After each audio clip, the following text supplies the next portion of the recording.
You know what I'm making the film about? No. About anti-Semitism. Anti-Semitism, what's that mean? It means when people hate the Jewish people. No way, man. The Jewish people control the world. Yeah? Of course.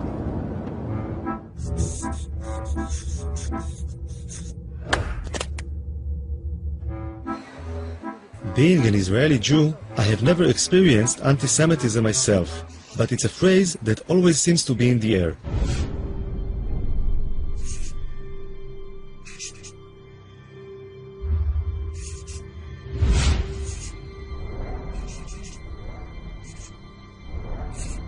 Three words seem to appear over and over again: Holocaust, Nazi, anti-Semitism.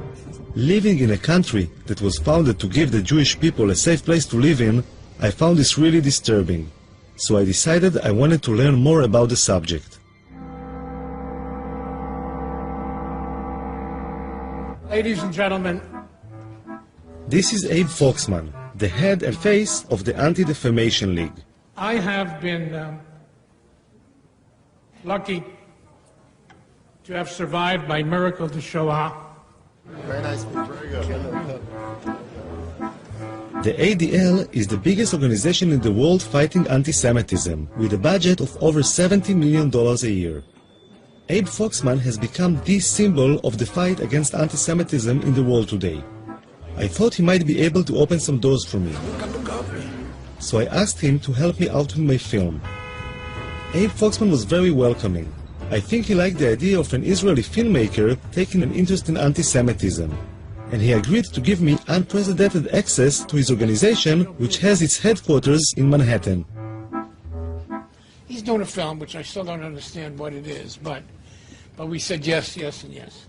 You're on the record. Got it. Okay? I'll be good. Okay? He's not going to hurt us. Great. On the other hand, he's a good journalist, okay? I'll take he care wants of to get, good stuff. Foxman introduced me to some of the senior staff at the headquarters. You can talk to him, too. Would you say the ADL is like the biggest Jewish organization dealing with anti-Semitism? Oh, yes, yes. In the world. Yeah, there's no question about that. Yeah, certainly in the United States, but I would say in the world. We have all of our 27 offices all over the country with their ears to the railroad tracks. It starts with an insult, a denigrating statement, and at the very top, what you have is genocide. And in between is every bad thing that can happen to somebody. This is my grandmother. She's over 90 years old, and she lives in Jerusalem. I decided to tell her about the film I am making. אני ישראלי, כן? אני אף פעם לא הרגשתי מה זה אנטישמיות. אז אני שואל מה זה בעצם, אני בא ומנסה להבין מה זה. נו, אז עכשיו אתה יודע מה זה? אני לומד. אתה לומד. זו הסבתא שלך יפהפייה, זו אני. Her family emigrated from Russia in the 19th century because of the strong Zionist ideology. The first Zionists came to Israel, or Palestine as it was then, because they thought it was the only solution to anti-Semitism. אנחנו ציונים נלהבים. אנחנו לא נחליף את המדינה ולא נחליף את העם בשום פנים ואופן. לכן כשמדברים על דברים כאלה, זה פוגע. זה מרגיז. איזה דברים? על יהודים, על אנטישמים, על הדברים כאלה. אבל הם אומרים שיש שם הרבה אנטישמים. איפה שמה? אז למה הם לא באים אם יש אנטישמים? אם יש אנטישמים, למה הם לא באים? עד שירגו אותם. מה? אז למה באמת הם לא באים? למה הם לא באים? הם אוהבים כסף, יהודי אוהב כסף. יהודי זה רמאי. יהודי זה רמאי. והוא עושה שם כסף, למה לא לבוא פה ולעבוד, אם הוא יכול לעשות שם כסף בלי לעבוד? למה לא? שם הם לא עובדים? הם לא עובדים, זה שאני אומרת. שם יש להם כסף בלי לעבוד, פה אם יעבדו, יצטרכו לעבוד. איך יש להם כסף בלי לעבוד? איך יש להם כסף בלי לעבוד? איך עשו כסף? ריבית, מלווה בריבית, ובתי מרזח פה, ויין פה, וזה שם. זה הם יודעים, יהודי יודע את הפוילשטיק האלה. יהודי יודע את הפוילשטיק האלה. אני אומרת לך, אני היהודייה האמיתית. לא כסף מסנוור אותי, שום דבר לא. אבל את מדברת כמו האנטישמים, שאומרים על היהודים שהם לא עובדים והם עושים... לא, לא מדברת. אני אומרת, הם רוצים להיות שם, שיפסם עד שאולי יבוא מישהו, היטלר אחר ויהרוג אותם, יברחו. מה?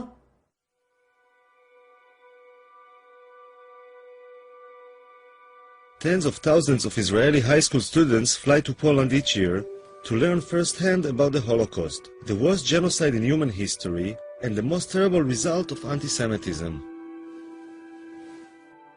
When I was in high school in the late 80s, there were less than 500 kids going on this trip in the whole country. Today, there are more than 30,000.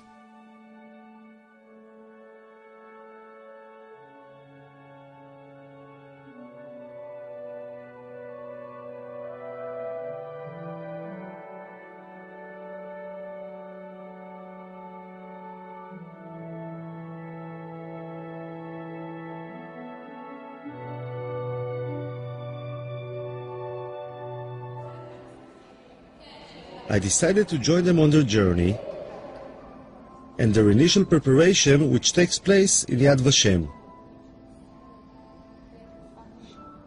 יש כאלה תאים של השריפה, זה למעלה זה שמכניסים את הגופה והלמטה זה החומרי בעירה.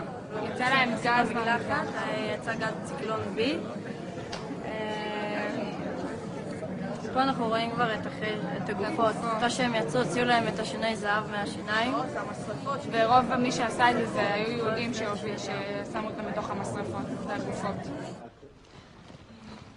כל אחד יגיד מה החיבור האישי שלו למסע, למה הוא רוצה לנסוע לפולין. אני דור שלישי לניצולי שואה, ומהרגע הראשון שסבתא שלי סיפרה לי על סיפורים על השואה, ראיתי את המבט שלה, מבט שלא נסלח ולא נשכח. וראיתי מה היא מרגישה, אבל לא הרגשתי את זה גם. זה בעיקרון מה שאני רוצה להרגיש במסע, את התחושת שלה לא לסלוח ולא לשכוח. The kids are going through a longer preparation for the trip to Poland. The school counselor is in charge of their mental preparation. ותנסו באמת להבין את הקשר בין אז להיום. זאת אומרת, האנטישמיות זה דבר שלא נגמר. בעקבות השואה קמה מדינת ישראל, אבל האנטישמיות זה משהו שיש עד היום, וכל הזמן תקראו עיתונים, יש מקרים אנטישמיים לכל רחבי אירופה ובארצות נוספות. כך שאתם כיהודים, כדור העתיד, ככאלה שעובדים להתגייס לצבא, צריכים לפגוש גם את הצד הזה שלנו. מלבד זה יוצא איתכם גם מאבטחים, יוצאים איתכם מאבטחים. המאבטחים לא יאפשרו לכם ליצור שום קשר עם האוכלוסייה המקומית. נפגשו שם אנשים שלא אוהבים אותנו. תראו, לא אוהבים אותנו, תחשבו שאתם סלי. גם היום, אני אומרת לכם שוב, גם היום לא אוהבים אותנו שם. זה כאילו האיכות שלנו, שאתה יודע שאף אחד לא סובל אותך, אבל אתה גאה בזה. כאילו מגדלים אותנו מגיל קטן על זה שאנחנו נדע שיש לנו שונאים. לא יודעת, על כל מיני דברים כאלה. ובעצם כשהילד יודע שיש לו שונאים, כאילו מה שקרה בשואה לדורות הקודמים שלו, אז זה גורם לך איזה סוג של כעס לצד השני, כאב, כעס, אפילו שנאה. כולנו יודעים ששונאים יהודים. זה משהו שגם גדלנו איתו כזה, תמיד כזה השנאה ואנטישמיות. תמיד אני לא זוכרת שפעם לא הייתה אנטישמיות. זה יחזק בי את הישראלית שבי, את הציונית שבי ואת היהודייה שבי. אין ספק. Yediot Achronot is the most popular and influential newspaper in Israel. I'm curious about the people behind the reports of anti-Semitism I read on a daily basis. אני יודע, זה מגוחך שאני אומר את זה, אבל לכולם בעייתי. צרפת היא אנטישמית, גרמניה היא אנטישמית, המדינות בדרום אמריקה הן אנטישמיות. אני לא רוצה לדבר על המדינות המוסלמיות, זה לא מדברים בכלל. הם למעשה כולם. ליטא נשארה אנטישמית, כל המדינות הבלטיות, אבל גם המדינות במערב, אנגליה היא אנטישמית. זאת אומרת, הם כולם אנטישמים, רק כאמור, יש שקטים יותר ויש בוטים יותר. ולמה אני בכלל צריך להיות אובייקטיבי? הם היו אובייקטיביים? כלפינו לא, הם גם לא היו אובייקטיביים. מה זאת אומרת הסיפור הזה? אבל בתור עיתונאי זה... אין דבר כזה בתור עיתונאי. בוודאי שלא, לא במקרה כזה. בוודאי שלא במקרה הזה. מה קורה? מה המספר? 172,345. זה מספר שאתה לא תשכח. אני הולך איתו כבר 65 שנים. אבא היה באושוויץ 1, אני הייתי באושוויץ 3, ואמא הייתה באושוויץ 2 בבירקנאו. Noach is over 80 years old and is making sure that the future generation of reporters will be just as committed as he is. ירידה זה פחות כותבת מעלייה? פחות. אז עלייה זה טוב. עלייה זה לא טוב, עלייה זה רע. עלייה זה טוב לעיתון.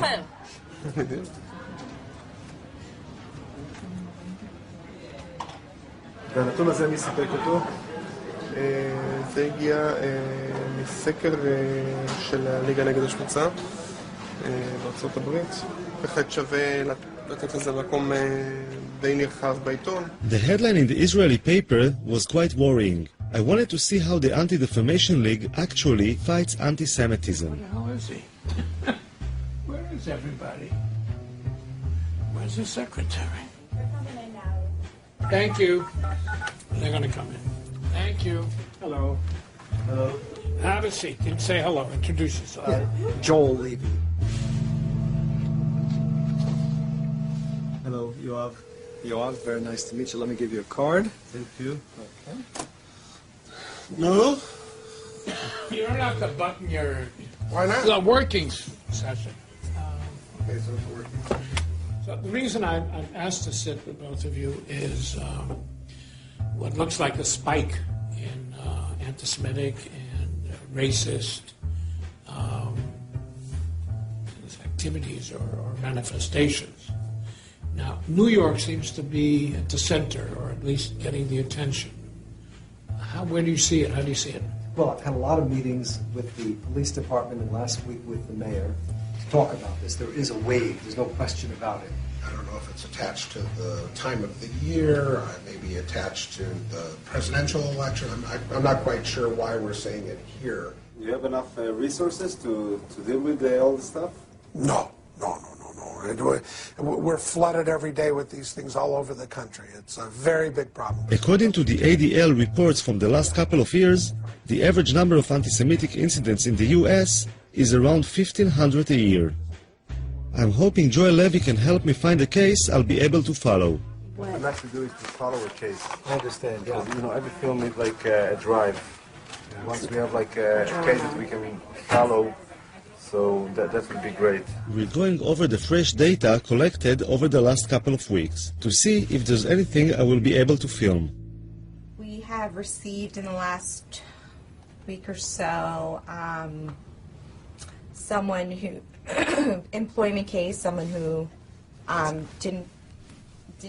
wasn't able to take days off for the holiday, someone who is a school teacher and wanted days off for Shavuot, someone who is a nursing student and had some issues with taking time off as well as with taking time off. We also got a phone call from someone who was complaining about a website that had anti-Semitic remarks on it. Mm-hmm. Someone who was complaining about an article in the newspaper who they thought had anti-Semitic undertones. And that seems to be the roundup. And that's what we've had in the last 2 weeks. 2 weeks. Those are the kinds of incidents that we've had recently. 5 in 2 weeks. So there's no way to predict. There wasn't anything suitable from the last 2 weeks. So Joel Levy tries to help me to find a case. What they're looking for is an incident that they might be able, and they will do all the contact work, but an incident they might be able to follow, to actually see something that has happened, to go to the site, to talk to people there, to show what has happened, the impact on them, how we interact with all of that, and so on. Assemblyman Hickind has a lot of Jewish voters in Brooklyn, and he suggested a case for me. You know, I had a very interesting case. Just last week, a woman went to a funeral not too far from here, thousands of people, and she heard a police officer on the phone say something to someone else, something very derogatory about the Jew something to somebody. This woman was at the funeral, she heard this. She was so upset, she wrote me a letter, I could show you the letter, and she called me. Yeah. Okay. Is this the only letter? Yeah. Okay. You want me to read part of it to you? Actually, you could look at it. I overheard a very disturbing conversation that a policeman had on his cell phone. I heard him say very loudly, I wasn't even standing close to him, quote, "I'm just finishing this Jewish shit." Sorry for using this kind of language, but this is the exact quote. I was so offended by the vulgar language, which is never appropriate, etc. And she goes on. I made it that the police officer called the woman. He apologized on the telephone. Hicken thought it was a good case, but the police wouldn't let the officer go on camera, and the Jewish woman seemed to be satisfied that the policeman had apologized. I realized that it might take some time to find a suitable case to film, and the kids had just finished their preparations, so I had to join them and fly to Poland.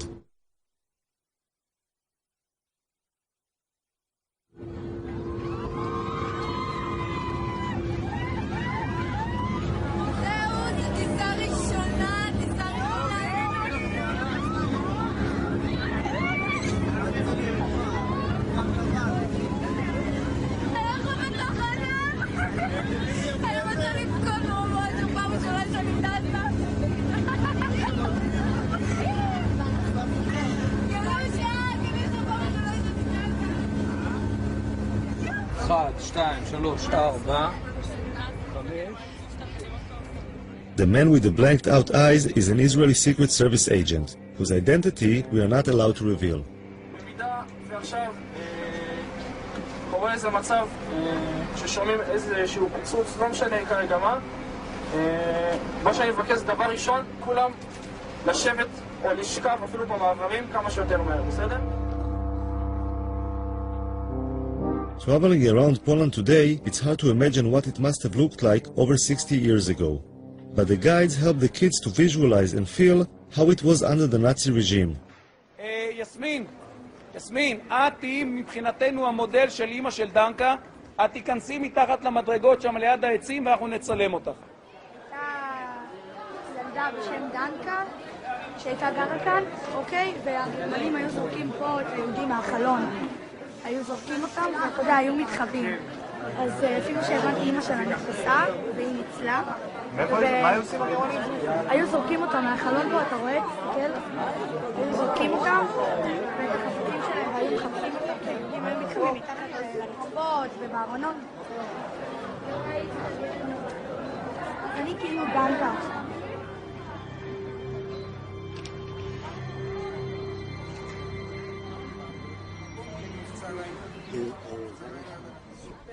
בגטו לובלין. גטו יהודי בעיר לובלин.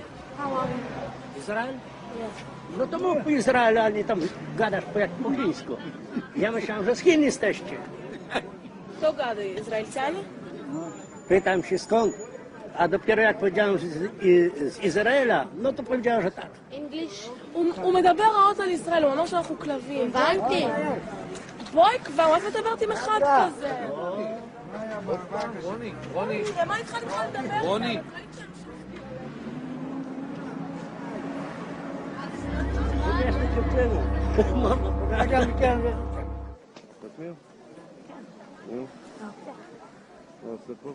שומר עלינו מהאנטישמיות, כאילו שומר, שלא יבואו מתנגשים או כאילו יעשו לנו משהו בלי ש... את חושבת שזה יכול לקרות? כן, זה יכול. הרגע, היום בבוקר היינו 3 אנשים מבוגרים יחסית, שרק שמעו שאנחנו מישראל ודפקו לי פרצופים ואמרו שאנחנו קופים וחמורים ועוד שנייה כאילו היה מכות שם. הם לא אמרו שום דבר כזה. לא? לא? הם כן. לא?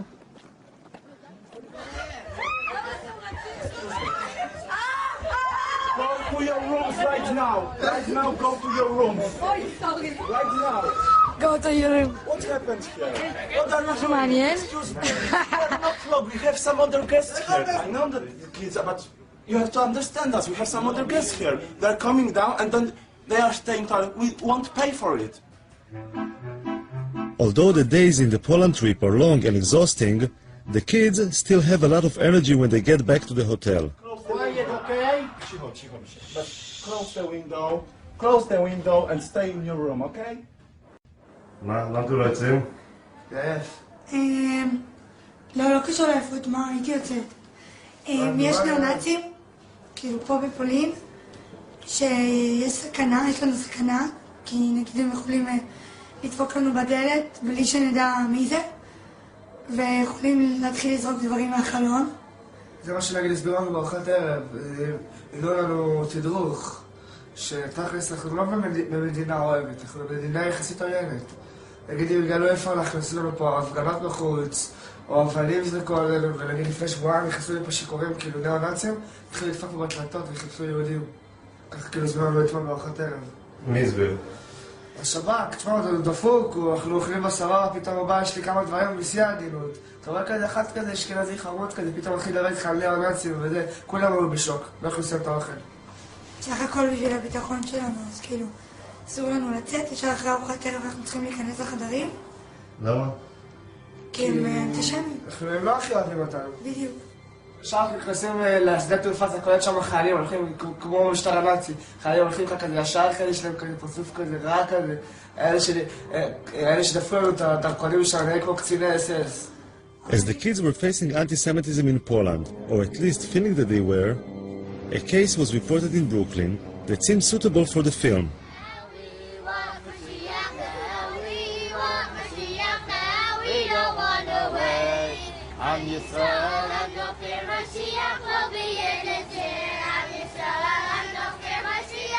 According to the report, a Lubavitcher yeshiva school bus, full of young children, had been pelted with stones as it was making its rounds dropping off children. One of the stones had crashed through a window where one of the children was sleeping and landed in the aisle between the seats. A second stone broke a window and barely missed two other children. Two mothers witnessed the incident and gave descriptions of a group of black youths between the ages of 10 and 12. So were you scared? Were you scared? I was worried for the kids. I was worried for the kids more than for me. What, all of a sudden you heard like a big noise? How was it? Big noise in two windows. Well, from where? The back? In the middle, on the side. And the kids started to shout or what? No, they were quiet? They were sleeping. The 3-year-olds were sleeping on the bus. Was going back from school. Crazy, huh?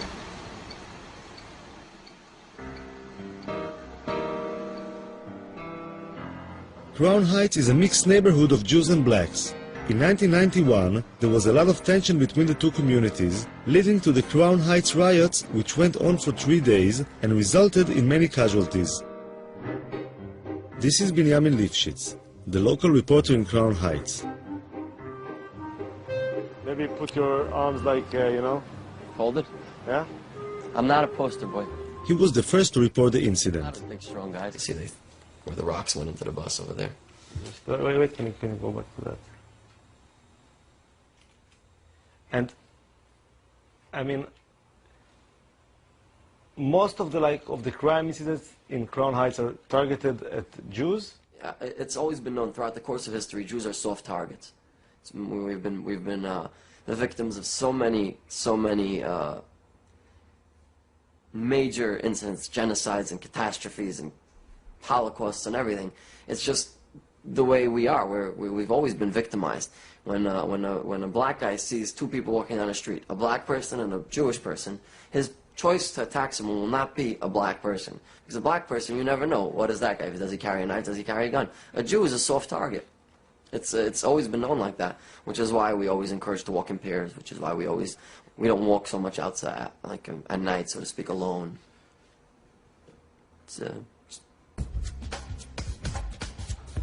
I thought I should speak with some of the blacks in the neighborhood to see what they feel about anti-Semitism.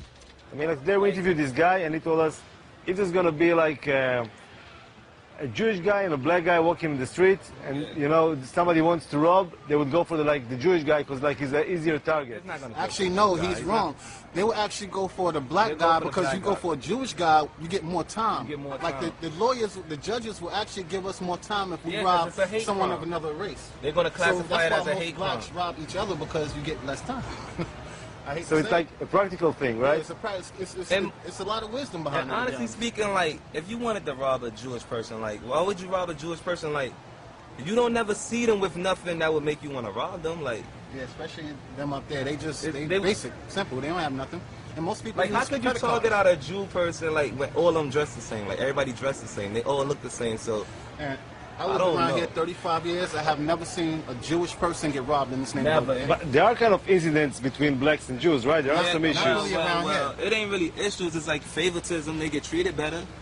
Yeah, like the police will treat them better. Yes, they do. If I'm arguing with a Jew, the cops gonna come to me. They're not gonna bother them. They're gonna think I'm the aggressor. They're not gonna think they're the aggressor because they already have like a perception that Jews are more holier than black people. Let me tell you something, another thing, you know. They are supposed to be the chosen ones, but they be in a welfare office, in a Section 8 office. They're the first one to get any kind of bargain deal on anything. They're the first ones to get any kind of discount, or they know the system very well, okay? A lot of times they have all this money coming in the household, but somehow they always figure out a way to manage getting Section 8 or public assistance. Whatever services is available, trust me, the Jewish people are the first ones to find out about it. They're the first ones to utilize it. Actually, they're part of the mind control system that they use through television and the media. The higher ups. That right there is in a book called The Elders of the Protocols of Zion. That was in like 1898. They was talking about how the Jews will use TV and media and propaganda to control the world and take over the world. So little things like that just, oh man. Who wrote that book? It was a Russian who wrote that book too. Elders, if whoever's watching this, Elders of the Protocol of Zion, read it. It gives you an idea of the blueprint to take over the world. It is. They're implementing it right now. It's actually, when you read it, they say it's false. But when you read it, you see everything coming to light. The Protocols of the Elders of Zion describes how a group of old Jews sit around a table plotting conspiracies to take over the world. But that's considered to be like a really anti-Semitic book, you know. It is anti-Semitic to a certain... It's really not anti-Semitic. It's not anti-Semitic. It's like... People keep saying things and they really don't know what they're talking about. If somebody's telling the truth... If somebody's telling the truth about something, why does it have to be anti-Semitic? Because it's not in the Jewish people's favor. It's not anti-Semitic. It's just somebody being honest. Facts is what it is. Bottom line. No, but just to put things straight, like this book, the books of the elderly of Zion. That was actually, they said it was written by a Jew, actually. So it's really not anti-Semitic. But this book was like kind of a fraud, you know? Yeah, they say it's a fraud. There wasn't such a thing, you know, it's like a bunch of people sitting together running the world, you know? This is kind of bullshit, What you you know? said, that's bullshit? He says that is not true. This is like a false book. That's not bullshit. As far as like a bunch of people sitting together running the world. The United Nations is a bunch of people sitting together running the world. So how could you say that's bullshit? No, it's different, you know, because... All right, so... Exactly, there's no difference. You said some like pretty harsh stuff about like, you know, Jewish people and stuff like that. No. Hold on, you gotta listen. Let me finish. I mean, like, so maybe when they like see you guys on the streets and they feel like afraid or they feel tension, there is something, you know, like... That goes to what I was telling you before. They don't know us. They never took time to get to know us. She was telling you that they separate themselves from us. They don't want to know us. So when you don't want to get to know someone, you would never... You're trying to manipulate the conversation. No, I'm just asking. No, because we told you we have no problem with them. Hold on. First of all, why wouldn't we be afraid of them also? There's a misunderstanding and there's a lack of communication. How do we know that we're safe amongst them? I mean, talking with them made me realize that living in a mixed community can create a lot of tension that can be easily inflamed. I went to talk about the situation with Rabbi Hecht, one of the leaders of the Jewish community and Commissioner for Human Rights. Even the attack on the school bus. Not every time when somebody calls somebody with a name that you're a Jewish so-and-so or you're a black so-and-so, does that mean that I am a racist in heart or an anti-Semite anti-Semite in heart, or that I'm doing it only because of anti-Semitism. If 5 crimes happen, 5 blacks against 5 Jews, it has to be anti-Semitism. Why? Listen, even if the reason why I hit that Jewish kid is because I knew that he's not going to fight back, or the white woman in this neighborhood who's a Jewish woman, I stole her pocketbook because I know it's going to be easy prey. That's not called anti-Semitism. Now again, you want to put it into some category and lock the guy up for a longer period of time because he saw a weak woman that he grabbed it. But again, I think we have gone a little too far. Many of the anti-Semitic incidents reported by the ADL happen to Orthodox Jews, since they are the easiest to spot. So I was pretty surprised by Rabbi Hecht's response. Let me tell you guys, I am suspicious when a guy makes a living from a particular situation. So if there's a particular film crew that make a living from blood, that's right. I'm suspicious every time they show blood. If a guy is created only because of anti-Semitism, I'm nervous about his reports. Are they accurate? He has to create a problem because he needs a job. So you're saying, like, I mean, the ADL is not like a credible organization, or?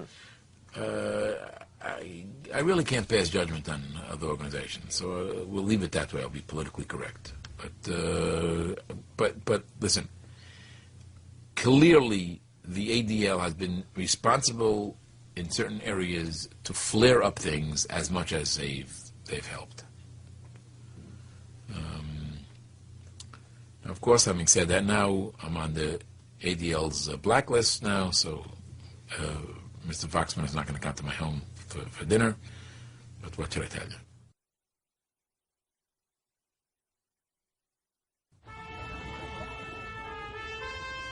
An important part of the ADL's work are the international missions, and Foxman decided to allow me to join him.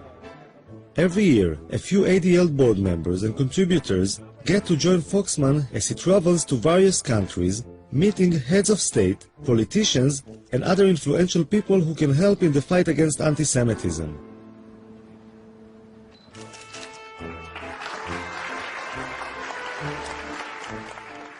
It's like an organized tour, but apart from visiting museums and other tourist attractions, the chosen ADL members get to join Foxman in taking an active part in the struggle against anti-Semitism. You have to debate what is proportionate when someone attacks you. You are serious people, and you're here for serious business, and you're going to see the Holy Father, and everything the ADL does is serious business. The police escort along the way made me realize I was traveling with some pretty important people. We're seeing the Pope tomorrow. Rodi Friday. Beautiful.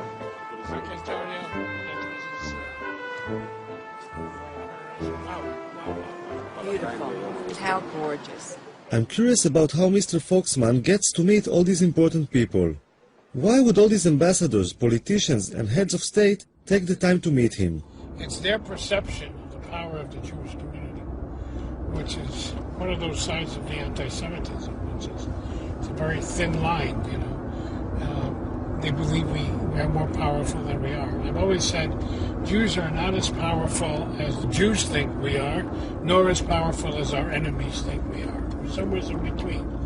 But they do believe, to some extent, that we can make a difference in Washington, and we're not going to convince them otherwise. So how do you fight this sinister, conspiratorial view of Jews without using it? Look, when the United Nations comes to its General Assembly, we meet with 40 heads of state, foreign ministers. Why? I think I got it. It's like a poker game in which Foxman bluffs the other side into thinking that Jews have more influence and power in Washington than they really have. The downside is that the idea of Jews being so powerful can result in envy, even hate. Foxman has a very close relationship with the Israeli government. Oh yeah, a couple of times. Israel relies on Foxman when it comes to issues of anti-Semitism. And being the Jewish state, anti-Semitism is always on the agenda.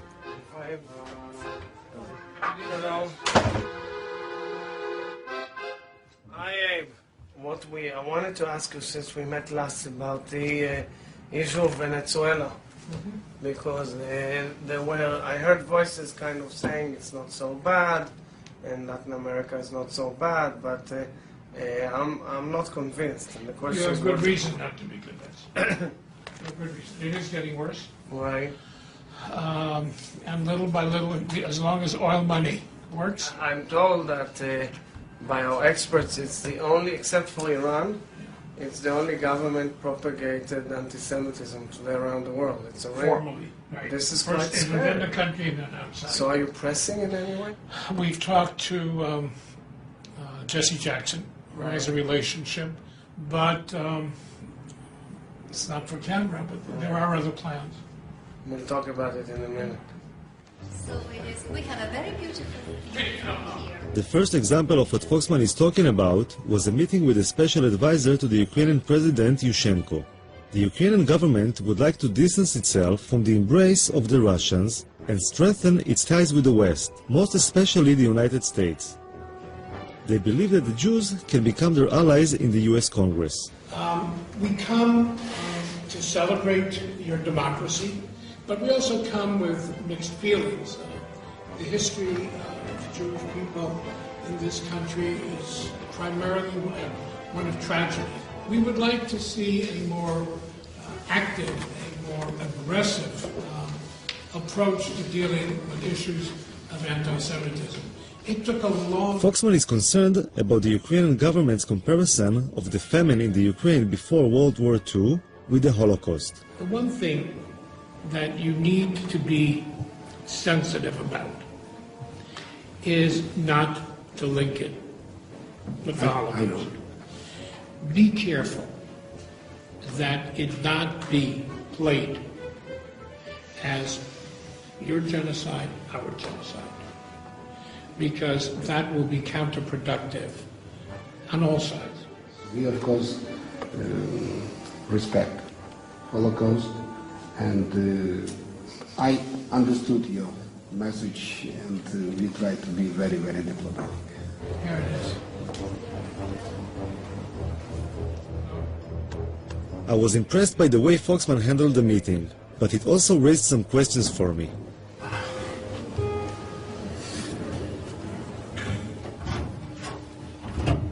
She was kind of pushing him a little bit, huh? He was kind of what? Pushing him. Yes, of course. It's always like that? Yeah? Of course. I wasn't sure how bringing up things that had happened over 60 years ago had any relevance to fighting anti-Semitism today. In order to combat it effectively, I think that you have to take responsibility for anything that happened in the past and then reach the present and then go forward. With your husband, when you quarrel, sometimes you need to give some slack to get what you want. No? You always I bring tough? up everything from the past, 50 years, what his mother did. Absolutely not. No, that's not the American Jewish way. I don't know about the Israeli Jewish way. Give them the guilt trip. That's, yeah, absolutely. We need to play on that guilt.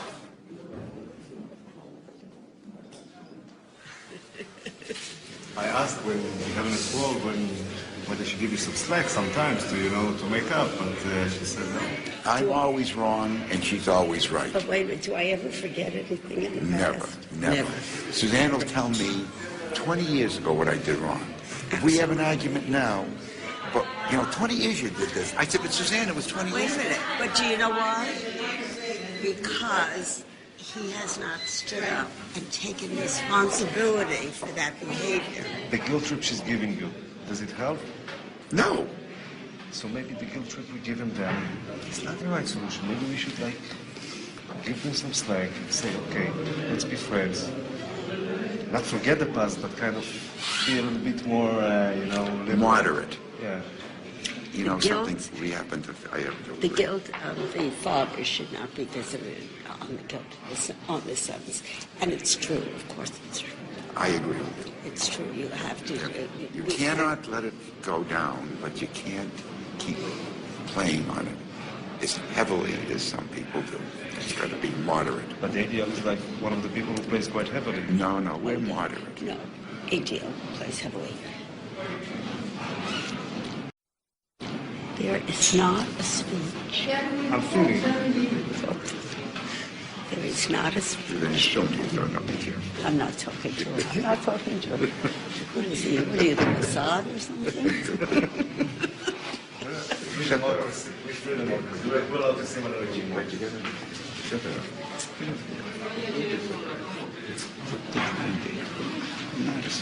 I was fortunate. I'm passionate, believe me. Quite as much.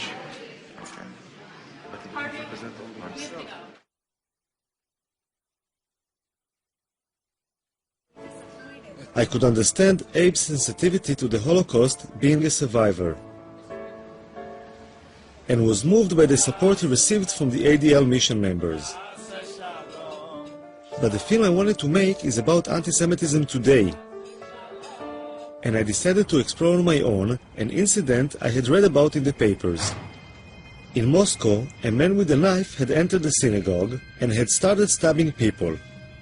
The incident was recorded on the security cameras.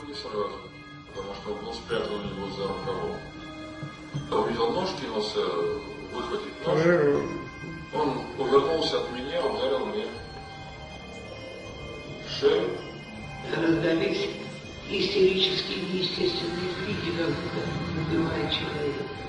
Мы все бросили монету и выбили белорус.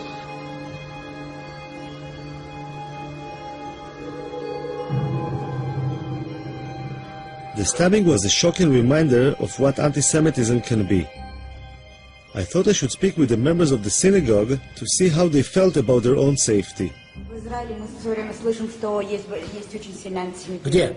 Здесь? Неправда. Что неправда? Этого Что нету. Ну нету. Ну нету, понимаете? Нет его. Потом, понимаете, почему говорят в многие Израиле? евреи сами виноваты. Вот представляете, вот он работает на заводе. И он плохо работает. И его не двигают по службе, не продвигают, карьеры нет. Он говорит, это потому что я еврей. Я говорю, ну я же тоже еврей, а я главный технолог завода. Как же тебя-то нафиг, тебя от антисемитизма, ко мне нет? А почему в Израиле говорят, что здесь очень сильный антисемитизм? Ну что-то надо говорить. Ну что-то надо говорить, как-то себе надо оправдывать. И все свои неудачи в жизни человек это объясняет. Вот я был еврей, вот меня притесняли, вот мне не давали дорогу. Ну хорошо, ты приехал в Израиль. Там тебя никто не притесняет. Что ж ты здесь не продвинулся? I didn't understand. How come these religious Jews, who go to the synagogue every day and are such easy targets for anti-Semites, don't seem so concerned about their personal safety? I decided to ask the local rabbi in Kiev about it. The truth is that for some reason secular Jews are more worried about anti-Semitism than religious Jews, if you noticed. It's not that way. It's just that on their agenda of being Jewish, anti-Semitism is not part of being Jewish for an Orthodox Jew. Part of being Jewish is not fighting anti-Semitism. Part of being Jewish is practicing Judaism. There's no mitzvah in the Torah when you practice Judaism to fight anti-Semitism. At the same time, fighting anti-Semitism is something that's important for the Jewish people, for Jewish communities throughout the world. And very often, people that are not practicing, like you say, that's where they find their thing.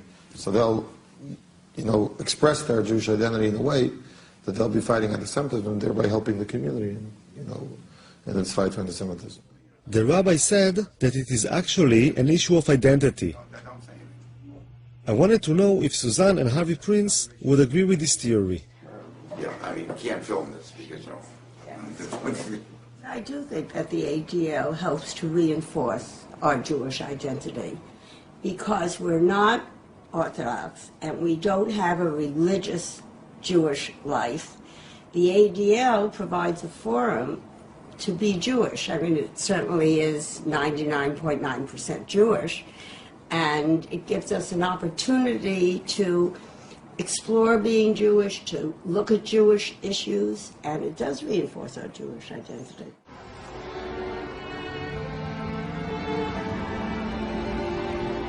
Babi Yar, in the suburbs of Kiev, is a mass grave in which 33,771 Jews were shot after digging their own grave over the course of just 2 days in September 1941.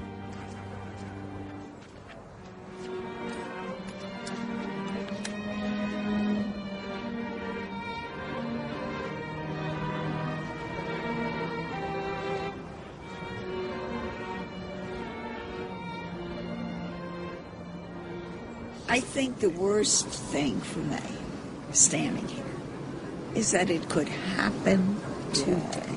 I agree. I can see people being marched out of Kiev and shot. Marilyn, by some people who would decide that's the thing to do. That's right. Maybe they do it to gays. Maybe they do it to... That's why we have to support Israel. whatever. Israel's our insurance policy. If it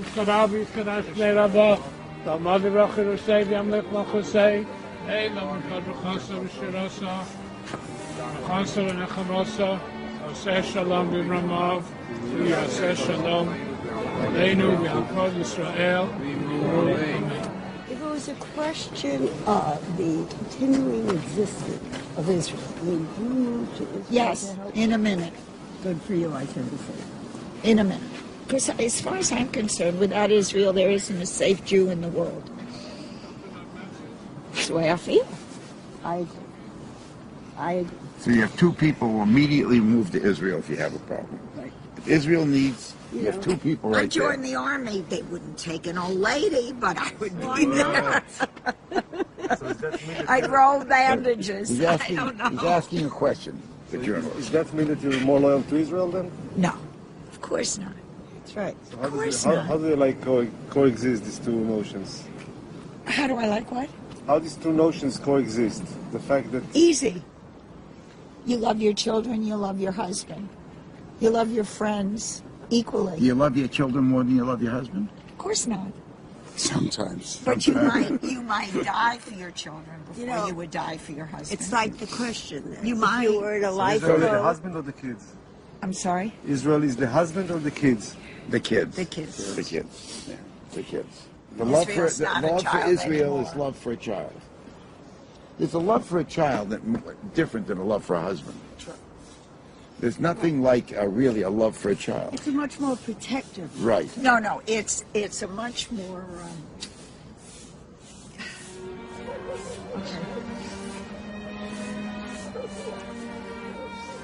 According to the ADL mission members, Israel is a child which needs their support, but is also their insurance policy in case something terrible should ever happen again.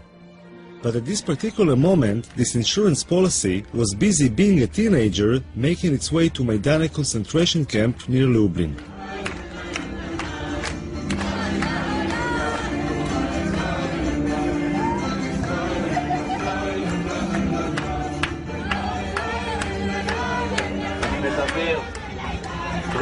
אני רוצה לראות את הרצינות דרך העיניים שלכם. אנחנו עוברים לשלב הבא של הרצינות, השלב הבא של תשומת הלב, אנחנו מגיעים למיידניק.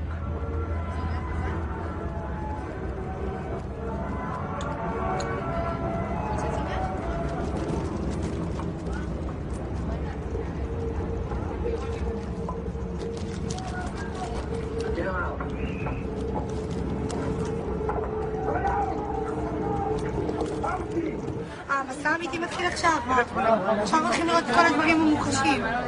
עד עכשיו רק ראינו כאילו, אתה יודע, בית כנסת ודברים כאלה, עכשיו הולכים לראות ממש איך השמידו אותם, את המשרפות וכל, יהיה קשה. והייתה שם מפקדת של הפלד, שקראו לה בריג'יט הצמאת אדם.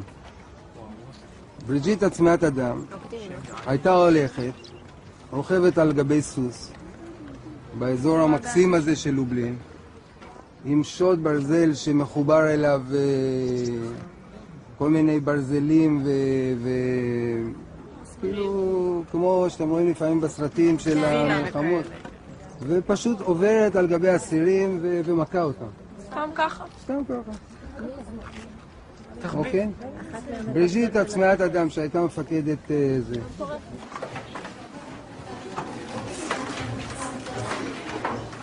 עכשיו, כמו שהסברתי קודם, שליש מהנרצחים פה נרצחו בגז, ושני שליש פחות או יותר נרצחו על ידי התת-תנאים שהם היו צריכים לחיות פה. לכו על זה.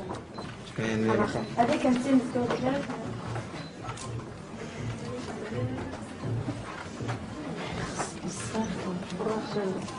תמיד.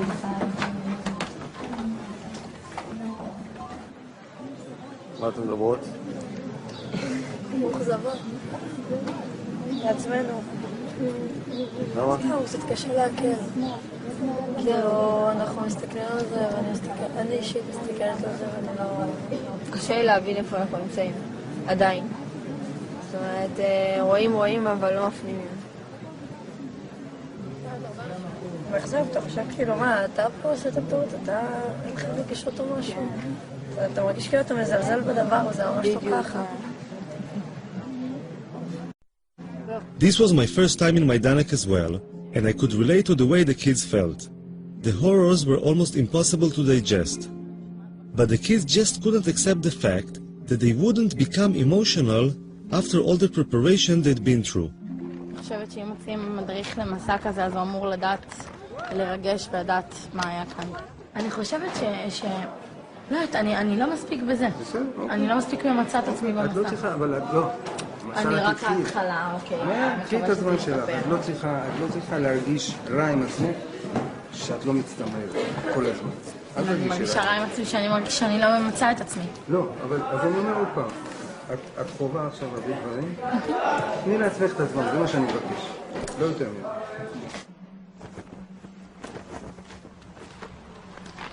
ובאמת אני נותן לך טיפ שתמשיך לעקוב אחרי הגברת בהמשך.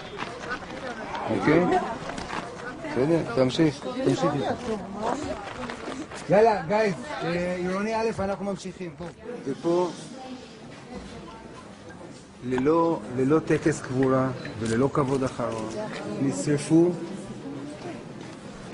נשרפו מושמדי פה בתנורים האלה, האפר שלהם שימש לדישון אחר כך לגרמנים. הם ניצלו את היהודי מהעבודה שהוא נכנס במחנה העבודה.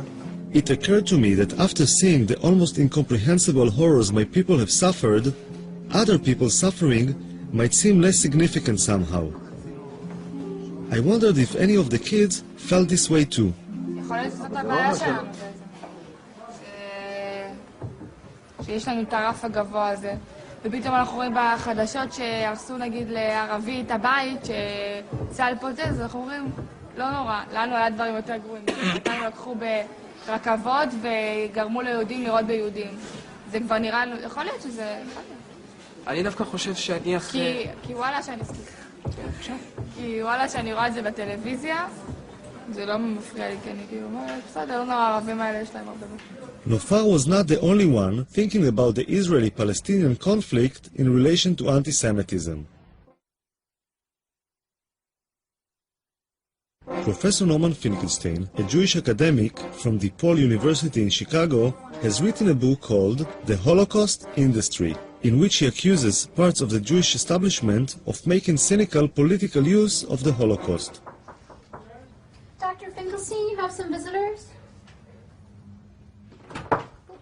Whenever Israel faces a public relations debacle or comes under pressure to resolve the Israel-Palestine conflict, they start up this extravaganza called the new anti-Semitism. As it's usually understood, anti-Semitism means an irrational hatred of Jews, born simply of the fact that they are Jewish.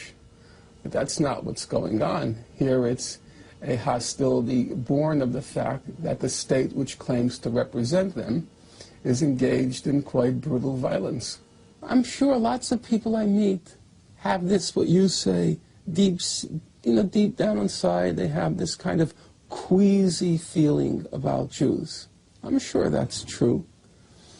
But did it have any real substantial repercussions on me in life? The answer is just no. There's a kind of pathological narcissism, navel contemplation. When you are the richest, wealthiest, most successful ethnic group in the United States, you've got the world on a platter, and you sit around and you're talking about anti-Semitism. It's just kind of shameful, I think. At the time I first interviewed Finkelstein, I didn't realize what a controversial figure he was in the eyes of the Jewish establishment. Finkelstein, the son of Holocaust survivors, has been labeled a self-hating Jew, a Holocaust denier, and a madman. I had interviews stopped at the very mention of his name. I know if you Google Norman Finkelstein and Holocaust denier, nowadays you'll get about 10,000 websites. Well, if I'm a Holocaust denier, I would have to be certifiably insane. I would have to be clinically insane. Because, given who my parents were, for me to be denying the Nazi Holocaust, I'd have to be clinically insane. So you have to judge for yourself. You may disagree with me, but is it your impression that I'm clinically insane? Now, if you think I'm not, then you have to wonder, why are those 10,000 websites saying that? Recently, there's this talk about the new anti-Semitism, which is very related to Israel.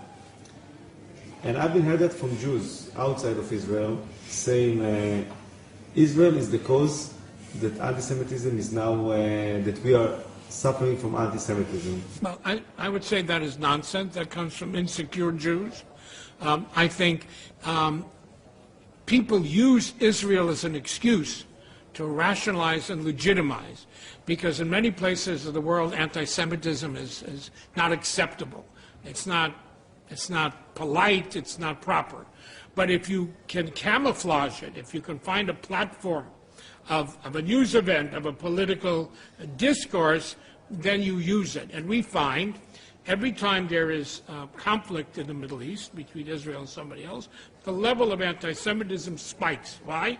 Because the anti-Semites come out of their woodwork, and now they can express themselves in their anti-Semitism in what they consider a legitimate, licensed way. Strangely enough, Foxman and Finkelstein agreed on one thing, which is that most anti-Semitic incidents nowadays fall under the category of new anti-Semitism. The difference is that Foxman says that anti-Semites found a new target called Israel, to which they could express their anti-Semitism. While Finkelstein believes that saying that is a cynical misuse of the term anti-Semitism. But attacks on the ADL seem to be coming from all directions. So today in America, there are two professors who are saying that Jews are more loyal to Israel than to America. Mearsheimer and Wald. See, this is what Mearsheimer and Wald. Mearsheimer and Wald. Steve Wald and John Mearsheimer are two academics from the universities of Harvard and Chicago who wrote a book called The Israeli Lobby. They claim that there is a lobby in the US whose role is to support Israeli policy even if this policy goes against the interests of the US. The role of the ADL in this lobby is to silence those who criticize Israeli policy, saying they are actually anti-Semites in disguise. Walt and Mearsheimer were invited to Israel by Gush Shalom, a left-wing Israeli organization whose head is Uri Avneri, a former parliament member and a peace activist. I was very happy that they accepted our invitation and agreed to come here. Actually, we were a little bit afraid in the beginning that there may be some difficulty to get them into Israel, especially after what happened to Professor Norman Finkelstein, who has been arrested and kept in prison, actually, and then deported. Steve and I have traveled all over the United States, and we've traveled all over Europe, talking about the lobby. I have honestly been struck by how little evidence we've come across of anti-Semitism. This is not to say that we don't run into lots of people who are critical of Israeli policy and shake their head at what the Israelis are doing. אבל לנו כישראלים זה לא טוב שיש לנו בעצם את הלוד הזה מאחורינו שם? תושבי ישראל שגרים פה בעצם. קודם כל, שאלה מאחורי מה? ומי זה אנחנו במקרה זה? הלובי הזה תומך בימין הישראלי, הוא מאולמרט ימינה, חביבם הוא ביבי נתניהו, וימינה מביבי, מעבר לביבי נתניהו, הימין הכי קיצוני. כאשר הייתה ממשלה שמאלית כאילו, היחסים היו רעים מאוד. ההתלהבות צנחה. כוונות מאחורי הארגון הזה הן כוונות טובות, לא הבנתי שהאמינות זה מטרה טובה. אני כבר לא יודע, לא בטוח. אני לא יודע מי משרת פה את מי. אנחנו אותם או הם אותנו. אנחנו מכתיבים להם מדיניות או שהם, כמו שאמרת קודם, או שהם מכתיבים לנו מדיניות. אף אחד מהם לא לוחם באנטישמיות. הם לוחמים נגד ביקורת על ישראל. זה שני דברים לחלוטין שונים. כמעט שאין אנטישמיות באמריקה, זה אגדה. אין, ממש אין. לו הייתה, גם השתולה הייתה מתנהגת אחרת. אין. התופעה הזו שנקראת אנטישמיות היא קיימת רק בתקשורת הישראלית, ועל ידי כל מיני פונקציונרים יהודים בעולם שהם מתפרנסים מזה, שהם לוחמים באנטישמיות. איפה יש אנטישמיות? אין כלום. מעולם ישראל, מצבה של היהודים באמריקה, מצבם לא היה כמו היום. מה, אנטישמיות זה המצאה ישראלית? המצאה יהודית? אנטישמיות? אנטישמיות היום? מידה רבה כן. כל אחד פוחד מאנטישמיות בגלל הזיכרונות ההיסטוריים, והיהודים מפוחדים תמיד. באמריקה היהודים, כמה שהם חזקים וכמה שהם מושלים באמריקה למעשה, הם פוחדים מהצל של עצמם. כל רגע, אחרי כל עץ, מסתתר אנטישמיות. בולשיט, אין דבר כזה. אנטי-ערבים, אנטי-מוסלמים, אנטי-שחורים, אנטי... מה שאתה רוצה. אנטישמים? פשוט אתה צריך זכוכית מגדלת למצוא אותם, ויש כאלה שהולכים עם זכוכית מגדלת, כמו שרלוק הולמס, ומוצאים אנטישמים. Abe Foxman's spokesman, Ari O'Sullivan, was the last person I expected to see at the event. What was he doing here? Look, Abe, they mentioned the ADL a couple of times in their talks, and like I told you, they were false, these things. And I went up to Walt, but he was surrounded with people. I said, listen, I'm from ADL, Ari O'Sullivan, and those two things you said about the ADL are incorrect. I got a lot of interest from the foreign press. I don't know about the Israeli media, though. Was it Israeli media here? אני מהליגה נגד השמצה. זה שהזכירו כל הזמן, ADL. לא, אתה מהליגה. אני הדובר של הליגה. מי אתה? דובר בארץ? כן, אתה מגוש. אני מגוש שלו? למה הבאתם אותו? את מי? את שניהם. זאת אומרת, למה הבאנו אותו? אנחנו חושבים שמה שהאנשים האלה עושים זה פשוט פעולה הכי מבורכת שיכולה להיות. לא לגבי השמצה או לא השמצה. לגבי אי פעם להגיע למצב נורמלי ומאוזן באזור הזה. יש לכם כסף להביא אנשים כאלה פה? אמרו לי שגוש שלום זה ארגון קטן, שולי כזה. גוש שלום זה ארגון קטן. אבל את הקצת כסף שיש לו, הוא מנצל לדברים החשובים ביותר. והדברים החשובים ביותר זה להגיע סוף סוף אי פעם לאיזשהו פיוס בין הפלסטינים לבין היהודים במזרח התיכון. והדרך היחידה לעשות את זה, זה לגרום שהמדיניות של מי שתומך בישראל, לא משנה מה היא עושה, שהמדיניות הזאת תתחיל להיות קצת יותר נורמלית. זה לא מקרה שהאנשים האלה הוציאו ספר שכל העולם רעש ורגש בגללו. I don't know if the whole world was shaken by Walter Mearsheimer's book, but the Jewish establishment certainly was. Why do two such established, credentialed, respected academics engage in such a shoddy piece of work on what subject? At the annual ADL convention, the Israeli lobby book was the center of attention. In the Foreign Office in Israel, there was a 3-day convention dealing mostly with the issues raised in the book The Israeli Lobby. Never before had the question of whether anti-Semitism and anti-Zionism are the same thing seemed so important. Experts and speakers from all over the world said the same thing, that those who attack Israel are doing so simply because they are anti-Semites in disguise. We thought people who would hate us, who would be our enemies, would be thugs and lunatics yelling kike, and instead they're soft-spoken college professors explaining to us how we have the apartheid state. We were unprepared. So let this conference draw a line in the sand. If you're an enemy of the Jewish people, then we will fight you with all our might for ourselves and for our children and for our children's children. Who would we be if we did not? And we will prevail.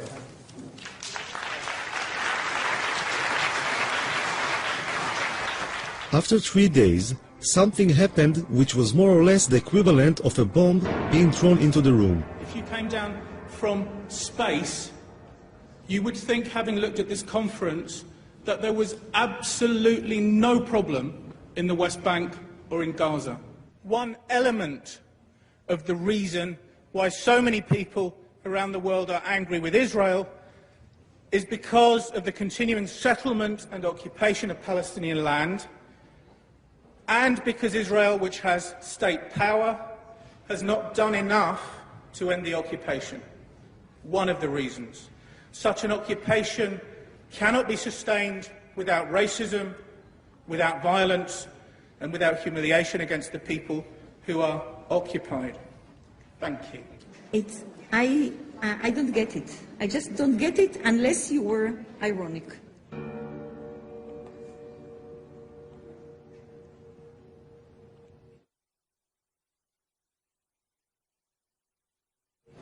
David, yes. We appreciate your work. We invited you to speak. Yes. But what you did today was a kind of preaching about looking for human rights that we don't have. This is more or less what you said. There are problems with human rights in the we don't country. say It's insinuative. What do you say? No, I choose to say something which has not yet been said by everybody. Just it's very simple. Not for the provocation, because Palestine was not mentioned in this conference. Not once, maybe by guilt. It was mentioned It was mentioned yesterday as Palestine is the anti-nation. Palestine is the one unique nation which doesn't have the right to exist. It was mentioned. No, no one said that. Come on, no one said that. Gerstenfeld said it. Palestine is the anti-nation.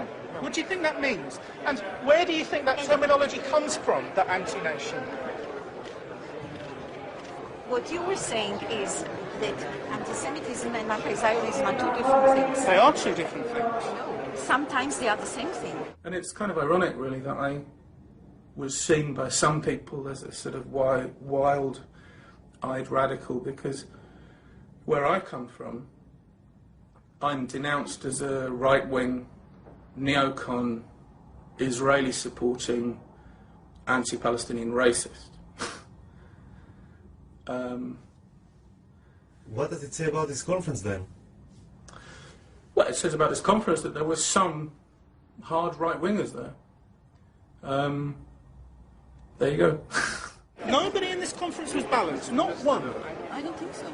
Speaking with David Hirsch made me realize that it is very difficult to represent any other approach in the Jewish world. Those who try to say anything different are being silenced. And Dina has to go at me for not being balanced. You're hinted too much. You were not explicit enough. Should have modified what time maybe. Hirsch was right. The occupation as a possible reason for justified criticism was not mentioned. Many Jewish people see anti-Semitism as a force of nature. It has always been there and will always be there. It will just take on different shapes and forms. I find this difficult to accept. This is a conference about people around the world blaming Jews as the worst human rights violators on the planet. And the people who support Israel are now under attack as supporting the colonialist apartheid state of Israel. This is a warrant for attack on Jewish people. It is internationally recognized that anti-Zionism is sometimes anti-Semitism. You know what? And who as an Israeli, can? This is the only thing that gives me hope, to differentiate these two. When? Because otherwise there is no hope. Otherwise, this is a doomed. But this is closing your eyes. This is a doomed, You're right. fatalistic But approach. you're closing your which eyes. leaves us no hope at all. No, but you see what he's doing. He's doing exactly he has the problem of the left, and here's the problem. Here's the problem. You. Yeah. This analysis. This is just like the wife who's beaten by her husband, who goes to the psychiatrist and she says, "It must be something I did, because if it's not something I did, then it's hopeless. Then he's a madman." Well, you need to find something you did to cause the hatred against you. But guess what? It's nothing that you did, and it's too bad. You are in chaos, and the world is dangerous, and Islamism, funded by the Saudis, is teaching gazillions of people around the world that you are evil before you came to Israel. So this is your problem. You're exactly right, and you don't want that to be true. Maybe they're right. Maybe I'm just naive. Maybe all those people who criticize Israel really are anti-Semites in disguise.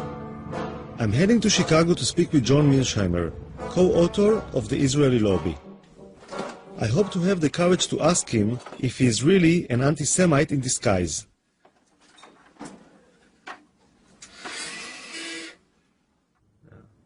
But did you took a few minutes to question yourself when you've been blamed as being anti-Semite? Did you try to think about it between yourself and yourself, I don't know if you have this expression, within yourself, did you take some moment to think maybe some of it was influenced by something which is, could be interpreted as anti-Semitism? No, because I'm not anti-Semitic, and I never had any doubt that I wasn't anti-Semitic, and I just didn't see any need to do this. My arguments are not in any way, shape, or form hostile to Jews or hostile to the state of Israel. And in fact, Steve Walt and I go to great lengths in the books to make in the book and in the article to make the case that we think the lobby's policies are not in Israel's interest or in America's interest. And we believe that the policies that we're pushing and the arguments that we're making are better for Israel and better for the United States. Now, one can disagree with that, but those arguments that we're making are not anti-Semitic, and we're not anti-Semites. Of course, it's almost impossible to prove that you're not an anti-Semite, which is one reason that this charge is so effective. And how does one say, I'm not anti-Semitic, and convince people who say you are? My best friend is right, that's what you end up saying, that my best friends are Jews. And some of my best friends are Jews, and of course this is not a very convincing argument. In fact, it's an argument that's almost guaranteed to lose. There's no question that anti-Semitism has been a poisonous and potent phenomenon over time. And there's no question that someone like Abe Foxman, who grew up as an infant and a young boy in Europe during the Holocaust, is going to be affected by that history of anti-Semitism. They say that eventually it's bad for Israel as well, not only for the United States, but this policy eventually will be bad for Israel as well. But that's not their goddamn business. Who the hell asked them to decide what's good for you? You know, who are they? Who are they who come to a judgment what will provide safety and security for you? Keep in mind, that's not their business. Look, I have an obsession in this place with one thing, which we need to find a way. The latest battle Abe Foxman had taken upon himself against the anti-Semitic Polish dolls made me realize that his devotion to Israel is only part of the overall picture. Traditional Jew, I would say even stereotypic Jew, holding a bag of money and a zloty. It's a good luck charm to buy people if they go into a new house or business because the Jews are so good with money. It is disgusting. It is disgusting. And now, in the economic crisis, you want to know how serious Jews and money is? Jews are money. Is that what you want? But somebody's losing money. It's not a bad thing, You know what? We're in Auschwitz. Those are the things that paved the stones to lead to Auschwitz. Because if Jews have money and you can get rid of the Jews, you can get their money. What kind of a good thing is that? Foxman is like a very sensitive radar for Jewish issues. The memory of the Holocaust is always in the background, like a warning sign of what can happen if things are not dealt with at the right time. I want to ask you a question. Look over here. Do you see a Holocaust coming? It's crazy. There's so much hunger, so much starvation in the world. So many people are suffering. And you want me to get excited about some idiot painting a swastika somewhere? Finkelstein lost his job at the university because of what he claims was pressure from the Israeli lobby. Then he was denied entry to Israel because he was, as the authorities described, a security hazard, which being Jewish himself is probably unprecedented. Finkelstein reminds me of the biblical prophets of doom, who were always being pelted with stones for saying things nobody wanted to hear. One of the major kind of claims I hear from people like the ADL or other Jewish people is that, like, how come always people picking up on Israel? How come there are so much injustice in other parts of the world and nobody speaks about? What is the reason for that? I think people listen. I opened the radio. I hear non-stop about Sudan. I hear non-stop about Tibet. I hear non-stop about Darfur. I hear a lot. The only place I hear excuses made for is Israel.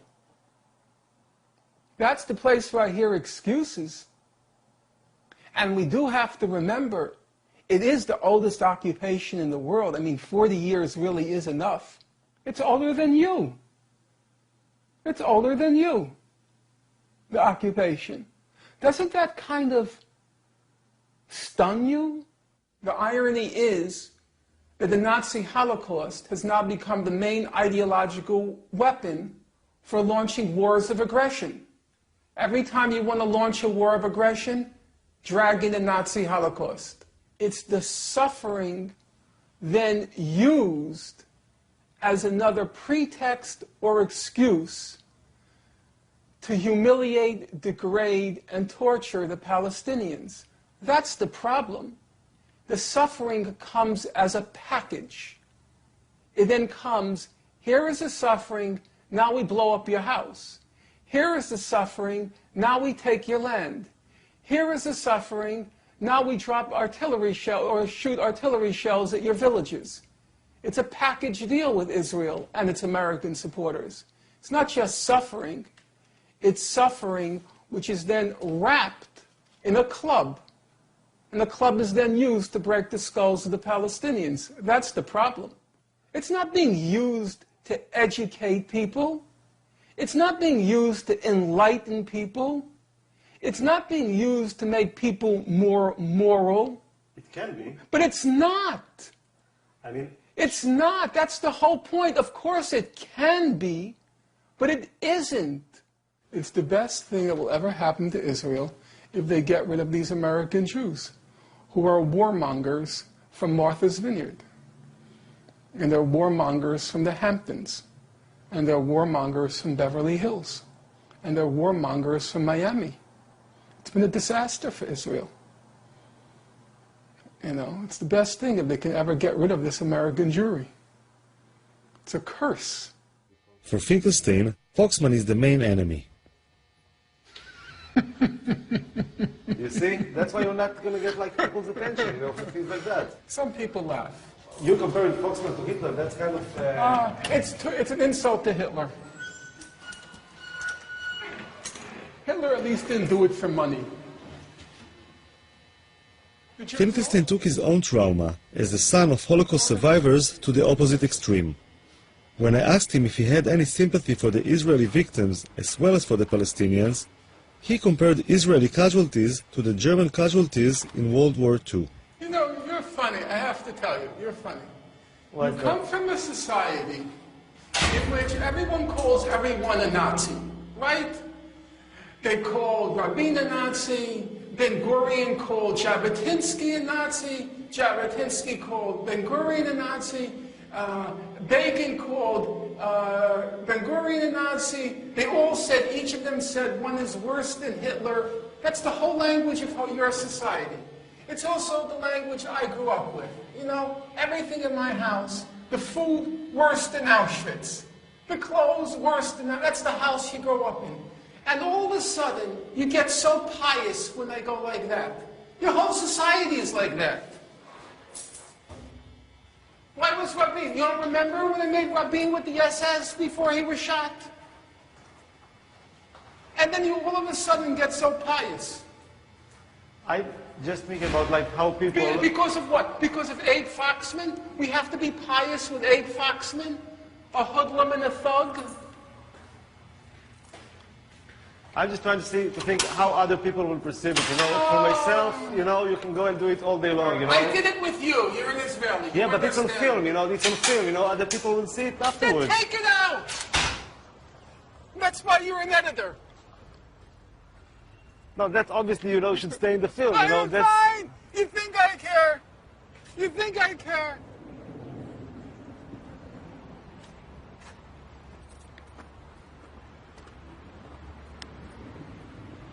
So you like the neighborhood? Very much. Look at the breeze.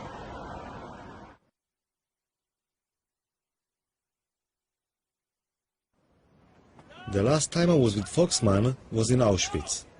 The Israeli army sends its officers on a Poland trip similar to the one the kids are going through. This year, for the first time ever, an ADL mission became an integral part of the Israeli Defense Force mission. Marching next to Foxman is the Deputy Chief of Staff, the second in command of the Israeli army. On Foxman's left is the Israeli ambassador to Poland.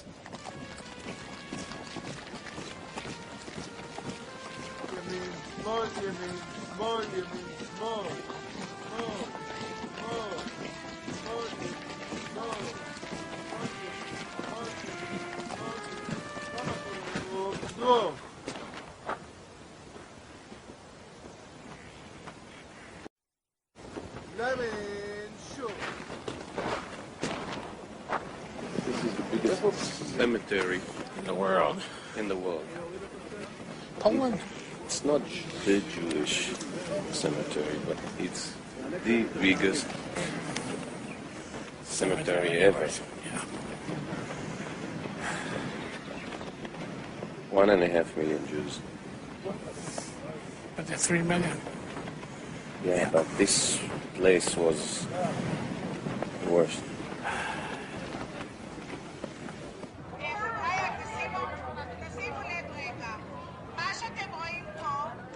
אנחנו חיים בתחושה שמוות מלווה אותנו כל הזמן.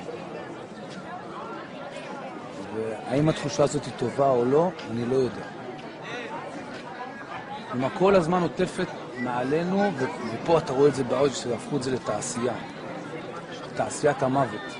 הגרמנים התחילו עם זה, ואנחנו היום מנציחים את התעשייה הזאת. אתמול אני חשבתי הרבה האם אנחנו, ואמרתי לך את זה בערב, בשיחה. האם מצעד החיים הזה זה דבר טוב או רע, כל המפעל הזה? אנחנו מנציחים את המוות, ואנחנו בכך לא הופכים לעם נורמלי. זה שאנחנו שמים דגש על המוות ועל מה שקרה, וצריך לזכור, לא שום ספק. אבל אנחנו יותר מדי חיים בתוך זה, וזה גורם לנו לא להיות, עם נורמלי, זה גורם לנו להיות עם... זה גורם לנו להיות... כבר נרצחו 20 וכמה חבר'ה, פולנים, כאן בחצר הזאת, אז אל תשבו על האנדרטה בבקשה.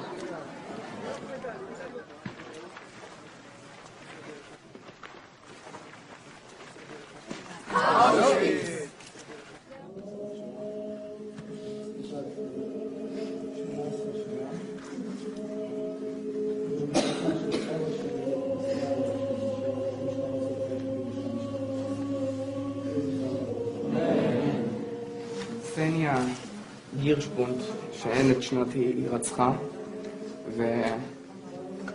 ורוב הסיכויים שנרצחה בבית החולים בקייב על ידי הנאצים. יהי זכרה ברוך.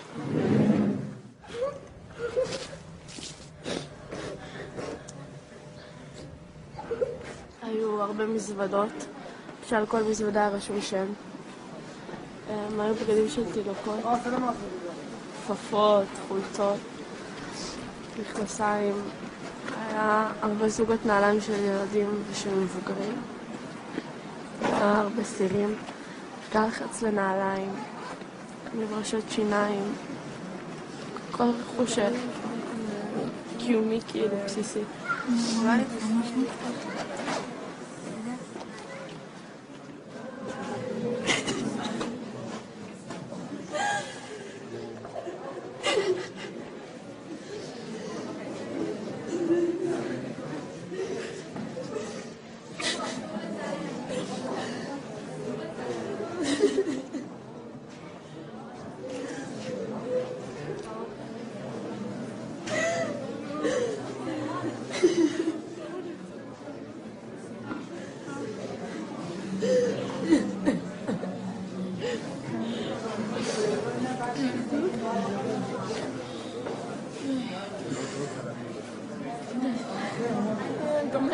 די, אבל מהר נגמר. זאת כלום. חיכיתי להיות מתמטית קידמו אדם. עוד מעט חיכיתי להיות מתמטית.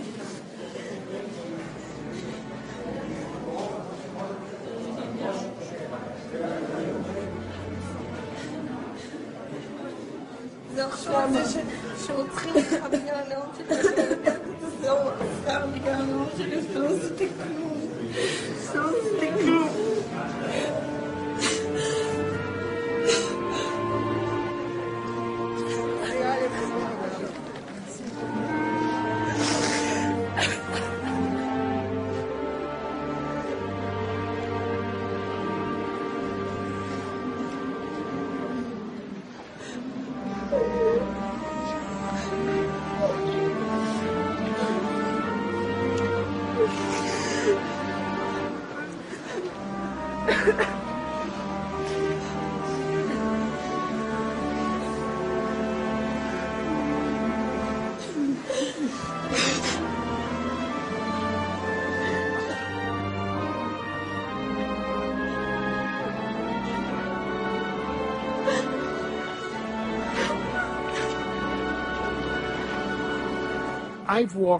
I've walked this road before, full of despair, full of anguish. To walk and feel the strength behind you of 150 officers of all the levels of the Israeli army, I walked with pride. I walked with hope. I hope with strength.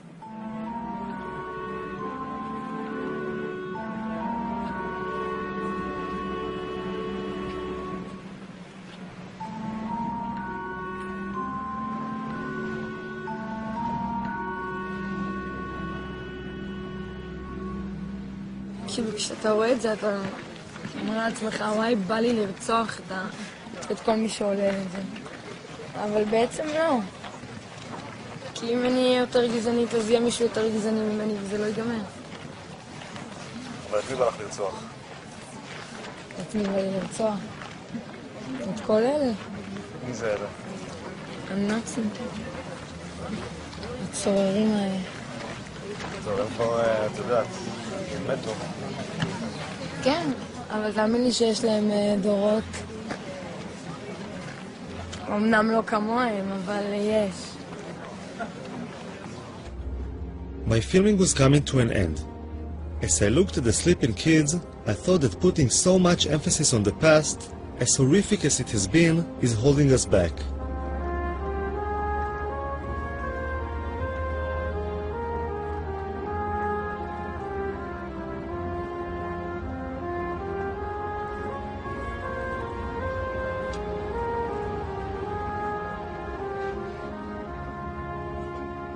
Maybe it's about time to live in the present and look to the future.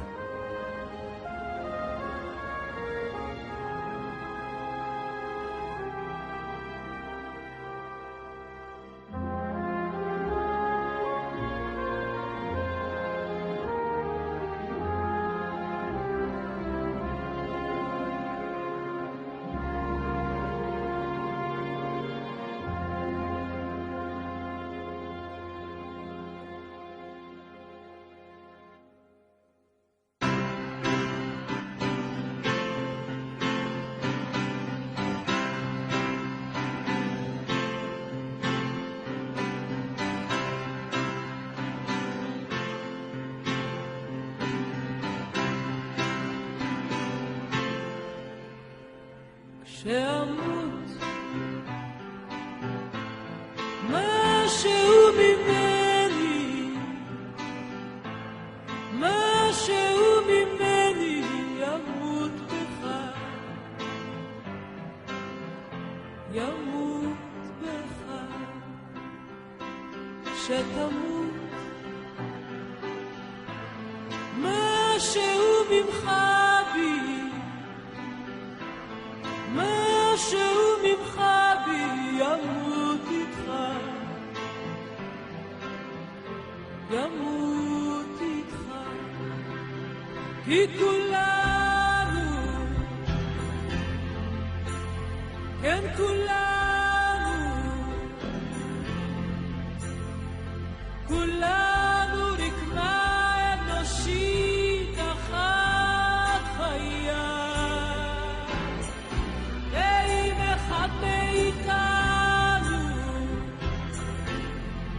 הולך מעימנו, משהו מת בנו, משהו